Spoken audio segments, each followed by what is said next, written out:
장애인 문화복지신문 제352호 제9면 기사입니다. 성남시 장애인 권리구제를 위한 찾아가는 장애인 인권 법률 상담 신청 접수. 성남시 장애인 권리증진센터, 센터장 오세나, 이하센터는 찾아가는 장애인 인권 법률 상담을 10월 14일, 금, 오전 10시부터 성남시 장애인 연합회 강당에서 진행한다고 밝혔다. 인권 법률 상담은 장애를 이유로 인권 침해, 차별, 학대 등 다양한 분야에서 장애인이 겪는 어려움에 대한 상담 서비스다.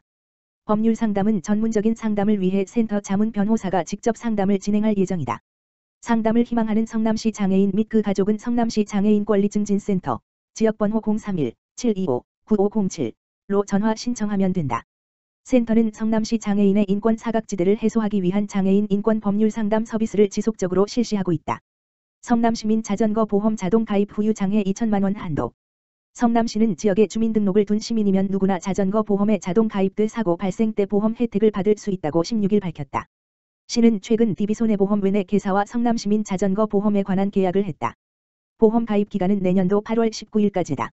성남시민은 별도 가입 절차 없이 피보험자가 돼 전국 어디에서든 자전거 사고가 나면 보험사에 도움을 요청할 수 있다. 보장 범위는 자전거 운전 중에 일어난 사고, 탑승 중에 일어난 사고, 보행 중에 자전거로부터 입은 사고다. 보장 내용은 자전거 사고로 인한 후유 장해 때 2천만 원 한도, 사망 때 1,500만 원 한도 지급이다. 상해 진단 때 위로금은 매주 28일 이상 30만 원부터 8주 56일 이상 70만 원까지 지급한다. 자전거 사고로 6일 이상 병원에 입원하면 20번지만 원을 추가 지급한다. 이외에도 자전거 사고 벌금 때 2천만 원 한도, 변호사 선임 비용 200만 원 한도, 교통사고 처리 지원금 3천만 원 한도로 지급한다. 카카오바이크를 이용하다가 사고가 발생하면 카카오티바이크 보험과 성남시민 자전거 보험을 중복해서 보상받을 수 있다. 보험금 청구는 사고일 기준 3년 이내에 성남시민 자전거 보험 콜센터, 가만 전화기 1899-7751로 하면 된다.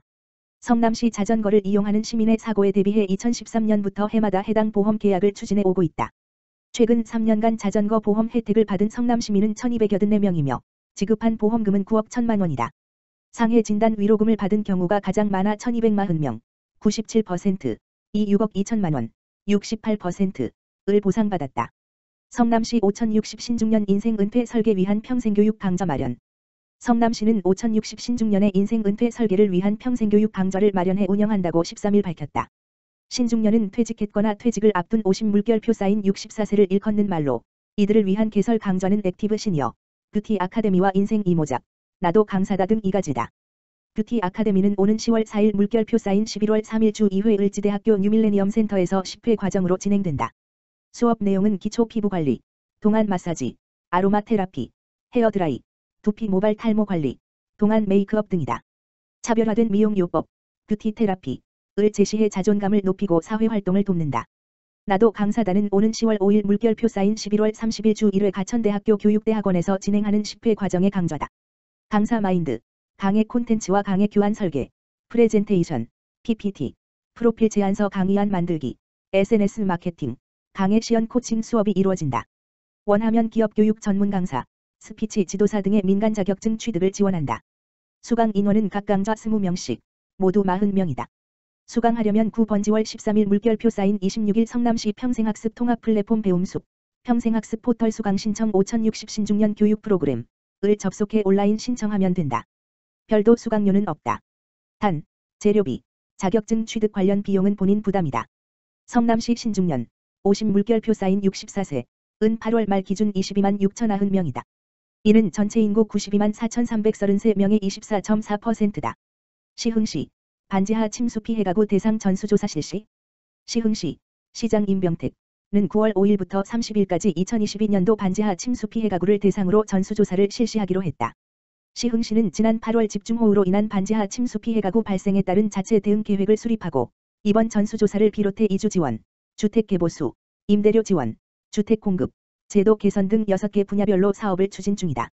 반지하 침수 피해 가구 전수조사는 대응 계획 6개 분야 중 하나로 전수조사를 통해 시흥시는 침수 피해 가구의 소득, 재산, 점유 형태, 거주기간 등의 가구 현황 및 주거 실태와 이주 이사 등의 복지 욕구를 파악한다. 이렇게 파악된 가구별 복지 욕구에 따라 공공임대주택 이주, 시흥형 주거비, 임대료, 지원, 개폐형 방범창 설치 등 맞춤형 주거복지 서비스를 지원하는 등 종합적인 로드맵을 마련할 계획이다. 아울러 침수 피해 가구의 주거 실태 및 주민 의견을 수렴해 공공임대주택 입주 자격 확대, 임대주택 공급 모델 제안 등 국토부 LH의 관련 제도 개선 요청의 근거자료로 활용할 방침이다. 시는 이와 별도로 반지하 침수 피해 가구 중 노인, 장애인 등 취약계층을 대상으로 수해 복구를 위한 도배, 장판 등의 긴급 집수리를 지원했으며 반지하 주택의 안전 보강을 위해 물막이판, 방수턱, 설치 사업을 신규로 추진할 계획이다.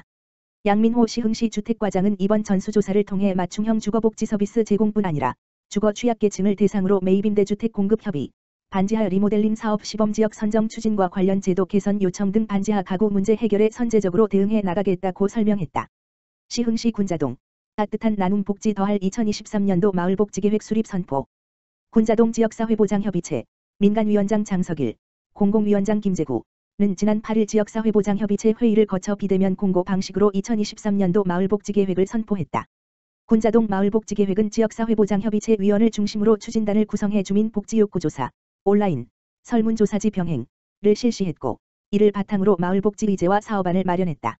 군자동은 주민복지욕구조사 결과 군자동에서 복지지원이 가장 필요한 대상을 묻는 질문에 노인, 저소득층, 장애인 등의 순으로 응답 결과가 도출될 만큼 주민등록인구 대비 노인인구 비율이 15.1%로 높은 고령사회 지역이다. 이는 시 전체 노인인구 평균 10.4% 비율보다 더 높은 편이다. 이에 군자동 지역사회보장협의체는 주민복지욕구조사 결과에 따른 마을복지의제 발굴 토의를 진행하고 발굴된 마을복지 예비의제를 대상으로 주민투표를 실시한 결과와 지역사회보장협의체 심의를 통해 마을복지의제를 최종 선정했다. 최종 선정된 의제는 총 3개로 2023년도 마을복지계획에 반영돼 군자동 지역사회보장협의체 특화사업과 연계해 실행할 예정이다. 이로써 내년에는 거동이 불편한 어르신을 대상으로 실내 안전도구 설치를 지원하는 어르신 집안 안전지대 만들기와 자연마을, 원거리 거주민 중 후원품 수령이 어려운 분들에게 후원품을 대신 전달해드리는 희망나눔 행복배달 사업을 추진한다. 더불어 결식 우려가 있는 기초수급자, 한부모, 장애인, 독거노인 등의 균형 영양식 및 반찬을 지원하는 영양듬뿍식, 드림 사업을 추진할 예정이다. 장석일 민간위원장은 우리 동네를 위해 지역사회보장협의체가 할 수 있는 일을 찾는 계기가 됐으며 주민이 스스로 가장 필요하다고 생각하는 복지의제를 선정하고 이를 해결하기 위한 사업을 만들어 직접 수행함으로써 군자동의 복지력이 한층 강화될 것이라고 말했다. 시흥시 정원 1동 민원인 감사편지 전달받아. 정원 1동 행정복지센터 동장 김영구는 친절하고 꼼꼼한 민원 처리로 인해 감동받은 민원인의 감사 편지를 받으며 지역사회에 귀감이 되고 있다. 지난 13일 정원 1동에 따르면 송전탑 지역 거주자들의 전기요금 감면 신청을 위해 한 민원인이 방문했다. 노안으로 인해 글씨가 잘 보이지 않던 민원인은 신청서 작성과 팩스 민원 등의 신청 절차를 몰라 어려움을 겪고 있었고 동행정복지센터의 감면 신청 담당자와 장애인 일자리 사업 참여자가 나서서 민원인의 신청서 작성과 팩스 발송을 도왔다. 크게 고마움을 느낀 민원인은 커피를 대접하면서 감사 인사를 전하고 싶어 했으나 담당 직원들은 당연히 해야 할 일을 했다며 완곡히 거절했다. 민원인은 직원들의 훌륭한 업무 태도를 널리 알려야 한다며 감사 편지를 남겼다. 편지에는 모든 사무실 직원들의 친절한 안내와 도움으로 전기감면 신청을 무사히 끝냈습니다. 친절로 봉사하는 직원들께 감동할 뿐 아니라 특히 동장님의 지도가 더욱 빛나 보였습니다. 특히 주민을 위한 사랑을 경험한 아름다운 순간이었어요. 윗분들의 훌륭한 지도가 직원들에 의해서 더욱 빛납니다. 감사합니다라는 내용이 담겨 있었다. 편지를 전달받은 담당자들은 칭찬을 받으니 기쁘고 앞으로도 주민들을 따뜻하게 품으며 더욱 친절한 서비스 제공에 앞장서겠다고 말했다.